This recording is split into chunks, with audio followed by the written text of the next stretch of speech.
Okay. First, I would like to thank Dr. Ashwad and Dr. Fuad Sabatin for the kind invitation. And I will be talking about the role of adjuvant chemotherapy in colon cancer. It's really a big topic, but I will try to go over a few questions. So the first one, should patient with stage 2 colon cancer receive adjuvant chemotherapy? What is the role of MSI testing in adjuvant setting, and what is the intake?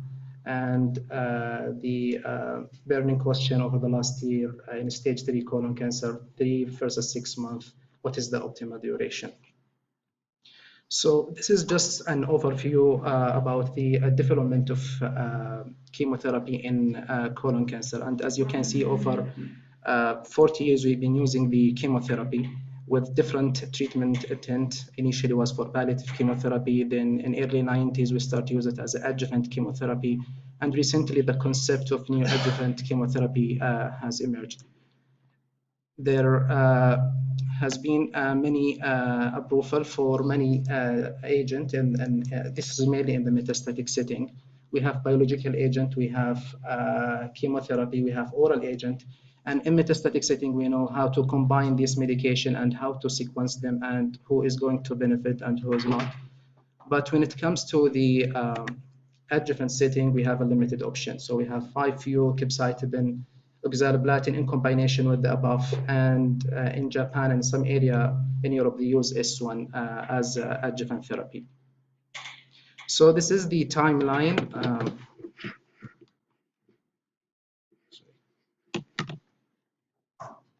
This is the timeline how the adjuvant therapy in colon cancer developed. So as I mentioned, in early 90s, the 5-FU and lithiumazole, which nobody's using it nowadays, approved in the adjuvant setting. Then with time, we know that 5-FU 6 months is equal to 12 months in terms of benefit. Then we know that the oral 5-FU, which is capecitabine, is equal or superior to infusional 5-FU. And oxaliplatin has emerged around 2003 as has a role in combination with 5-FU in the adjuvant setting. And when you look to all these trials that was done in the adjuvant setting, this is an important point that they consider. Many of the endpoint of this trial consider disease-free survival as the primary endpoint. And the reason for this is, as you can see in the slide, most of the recurrence happen in the first 3 years. So many of the investigators thought that if the disease-free survival in 3 years considered as a primary endpoint, it can be used as a surrogate for overall survival. And this is also what has impacted the surveillance for patients with colorectal cancer. We follow them especially intensively in the first 3 years. Some people, they can expand the surveillance up to 5 years, but the critical period, I guess, in the first 2 years.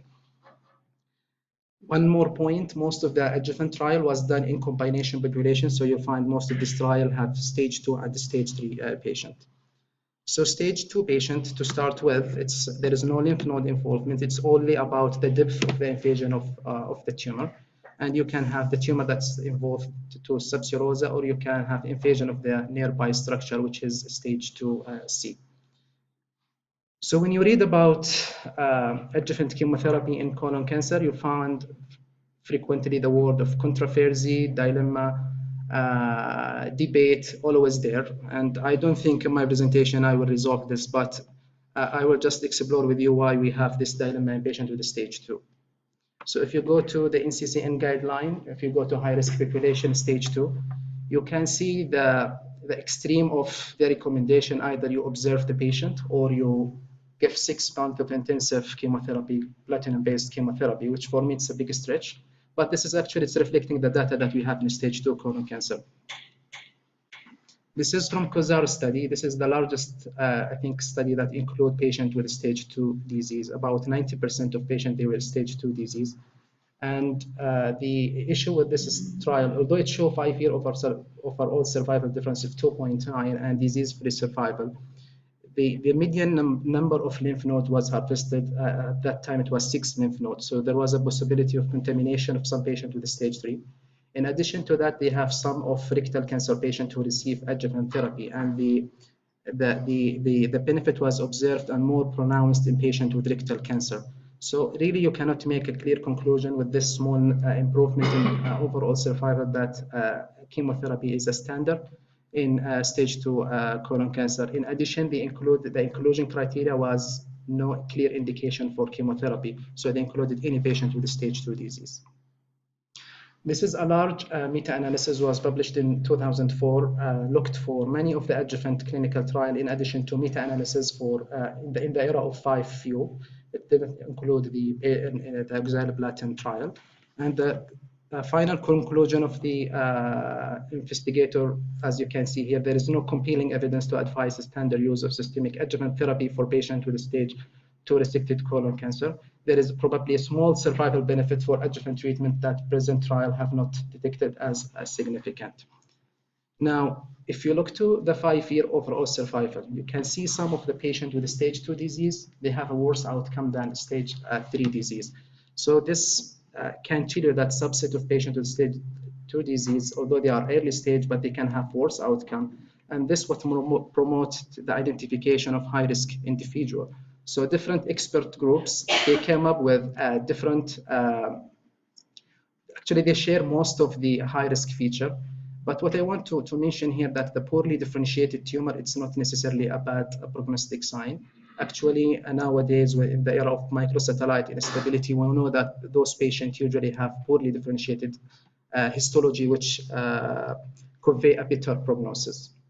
Now, T4 tumor is really a significant prognostic factor, and also inadequately sampled lymph nodes, because the risk of having stage 3 patient and you down stage them to stage 2, and you might not offer them chemotherapy. So with this high-risk population, what about adding oxaliplatin to 5-FU? So Mosaic study was one of the landmark study, the initial study that led to the approval of oxaliplatin as a part of the adjuvant therapy in patients with stage 3 colon cancer. And if you look to the disease-free survival in high-risk population that I just mentioned, it has 7.2% of improvement in disease-free survival. This is actually the initial report that was published in 2007. However, with longer follow-up, this is in 2011, there was no improvement in disease-free survival or overall survival. So with all this confusion in patients with stage 2 colon cancer, we come to the era of molecular identification of certain patients who might benefit or might not benefit from chemotherapy. And the two main driver for pathogenesis in colorectal cancer is either the microsatellite instability, which represent about 15%, or chromosomal instability. So nowadays, we know that 15% of our patients that we see, they have a microsatellite instability, which can be secondary to germline mutation, which is the minority of those patients, or about 13% they have a sporadic MSI testing, and they have the phenotype of Lynch syndrome.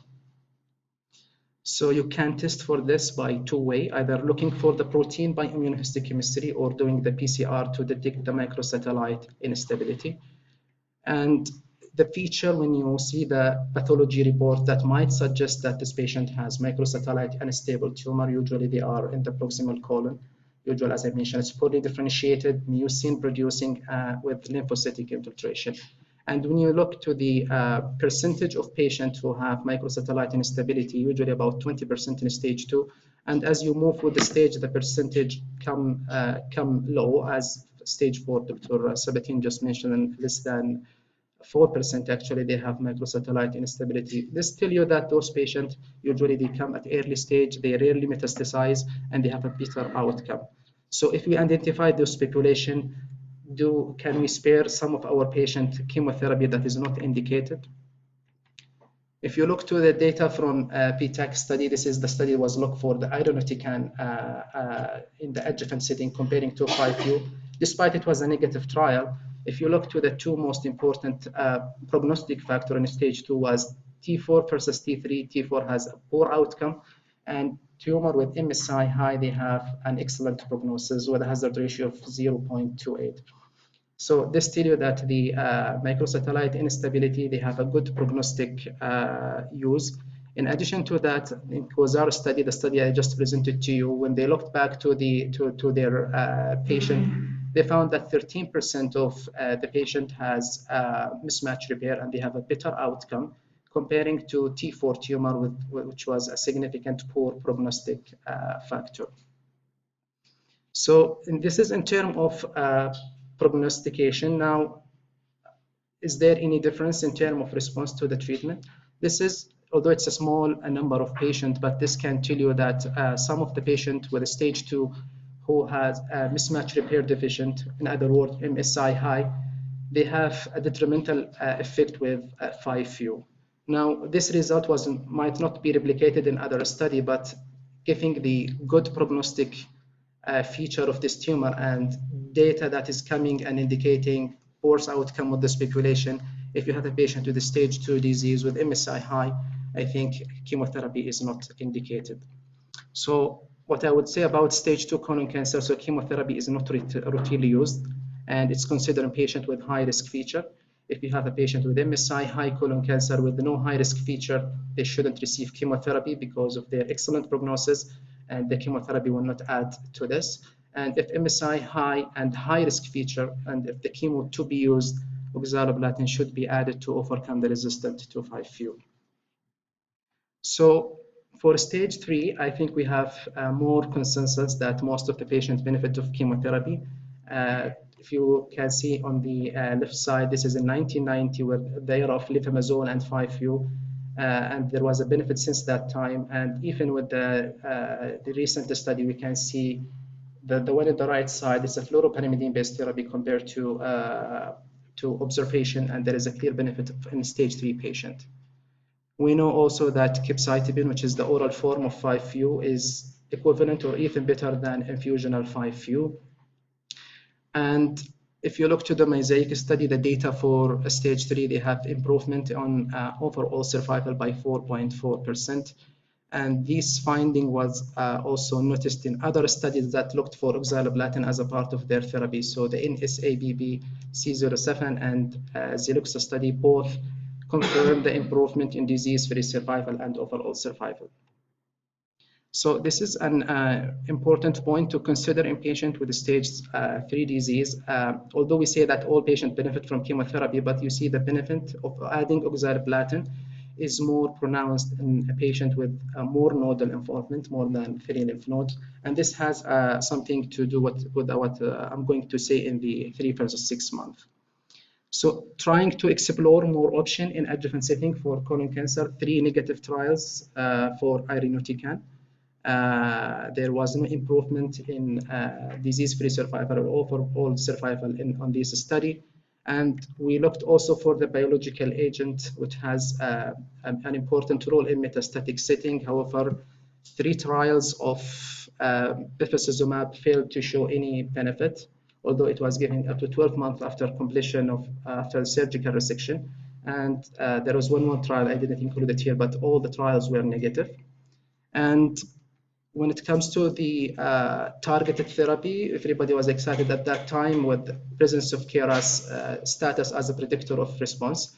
So cetuximab was studied, and unfortunately, it's not only a negative study. Those who receive cetuximab might have a detrimental effect by receiving cetuximab in the adjuvant setting. So for stage 3 patient or patient with a stage 2 disease who receive adjuvant chemotherapy, neuropathy is a big concern. And as you can see in this slide, it can last up to 4 years. And since we have no much debate on stage 3 colon cancer, so some of the oncologists, I think, decided to have one. So they come with the question, can we shorten the duration of chemotherapy while maintaining the efficacy of the therapy? So 3 versus 6 months, this was the discussion over the last year. They came up with the idea. It's a collaboration. It's not a trial. It's a collaboration between 6 different randomized study done in different countries, and they randomized the patient to the 3 versus 6 month with oxaliplatin-based therapy. So it was investigator choice and patient preference. And the study, it was a non-inferiority design, and the idea they came up with the statistical term that the confidence interval of hazard ratio of disease-free survival should not exceed 1.12. So the number they came up is based from Mosaic study, where there is disease-free survival improved by 24%. So oncologists and patient advocates meet and they decide that if we can shorten the duration of therapy and not losing more than 12% of adjuvant chemotherapy will be the endpoint, and they choose the 1012 as the non-inferiority margin. So this is the non-inferiority margin that they used. And when they analyzed the study, the upper limit of confidence interval was 1.15. So the study did not meet its primary endpoint.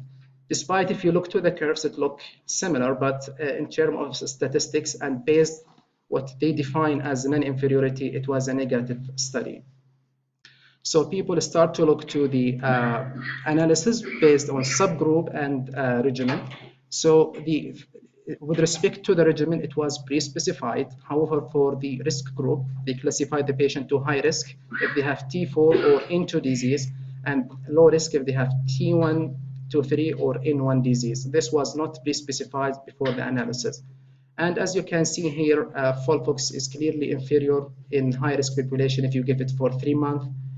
And if you look to the low-risk group, they mentioned that the Cabox can be non-inferior or even superior in patients with low-risk disease.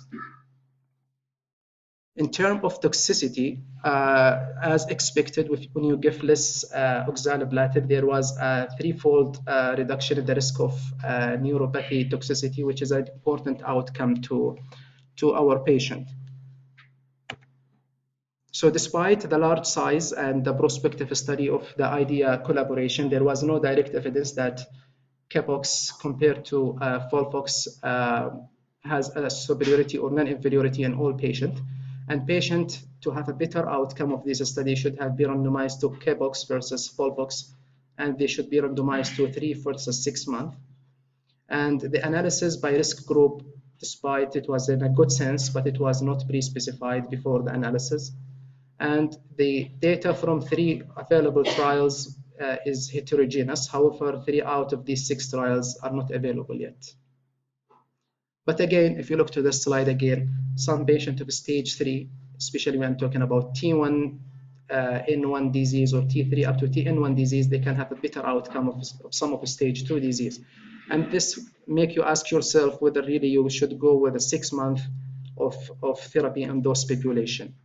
So what I would say that for high risk patient with stage 3 colon cancer, 6 months of chemotherapy with their Cabox or FOLFOX. For low risk population, it's something to discuss with your patient. And if you will go for 3 months, I would recommend to use Cabox rather than FOLFOX. And by this, I conclude my presentation.